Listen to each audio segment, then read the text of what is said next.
Assalamualaikum warahmatullahi wabarakatuh. Kami dari kelompok 9, dengan anggota yang pertama Habib Ali Al-Idarus NIM 182200133, lalu Amrizal Johar 182200153, dan yang terakhir Noverian Alfanza 182200120.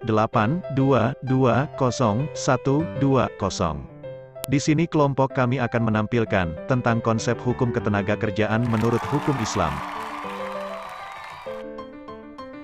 Sumarsono menyatakan tenaga kerja sebagai semua orang yang bersedia untuk bekerja. Pengertian tenaga kerja tersebut meliputi mereka yang bekerja untuk dirinya sendiri ataupun keluarga yang tidak menerima bayaran berupa upah, atau mereka yang bersedia bekerja dan mampu untuk bekerja, namun tidak ada kesempatan kerja sehingga terpaksa menganggur. Tenaga kerja juga merupakan setiap orang yang mampu melakukan pekerjaan, guna menghasilkan barang atau jasa baik untuk memenuhi kebutuhan sendiri, maupun untuk masyarakat.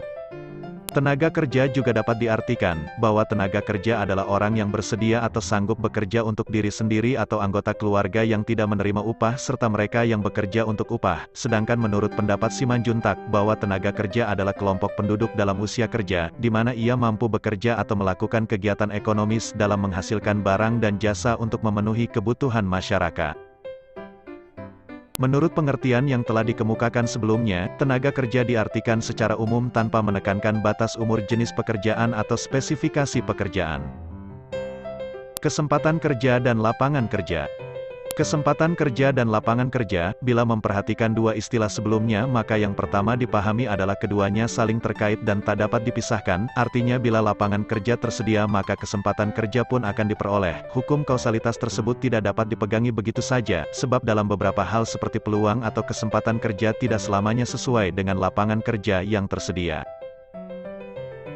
Tenaga kerja adalah elemen daripada penduduk yang membantu mempertahankan berlangsungnya suatu perekonomian, dengan jalan menyediakan suatu kombinasi daripada energi fisik dan inteligensia manusia kepada proses produktif. Dalam kenyataan biasanya tenaga kerja dibagi atas tenaga kerja yang tidak berpendidikan, tenaga kerja yang semi berpendidikan, dan tenaga kerja yang berpendidikan.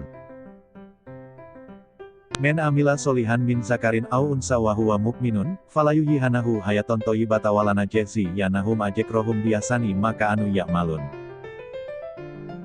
Berdasarkan ayat Al-Quran yang dikemukakan sebelumnya, maka dapat dipahami bahwa hukum Islam juga membahas dan memperhatikan kehidupan manusia dalam kapasitasnya sebagai pekerja, dan tentunya memuat prinsip-prinsip dan aturan, serta konsepsi tentang kerja dan ajaran untuk selalu bekerja. Sistem ketenagakerjaan menurut Islam. Sistem dalam masyarakat Islam juga bersumber dari akidah Islam, yang pelaksanaannya sesuai petunjuk hukum Islam. Dapat dipahami bahwa sistem ketenagakerjaan harus bersumber dari sistem tersebut, dan terlebih dahulu dirumuskan ke dalam hukum Islam. Bukan berarti bahwa setiap individu berperilaku pasif dan tidak berusaha memahami sistemnya, akan tetapi setiap individu dan kelompok-kelompok tertentu dalam Islam, diperbolehkan mengembangkan konsep-konsep yang cocok dalam kehidupannya, dengan tetap berpegang pada akidah tauhid.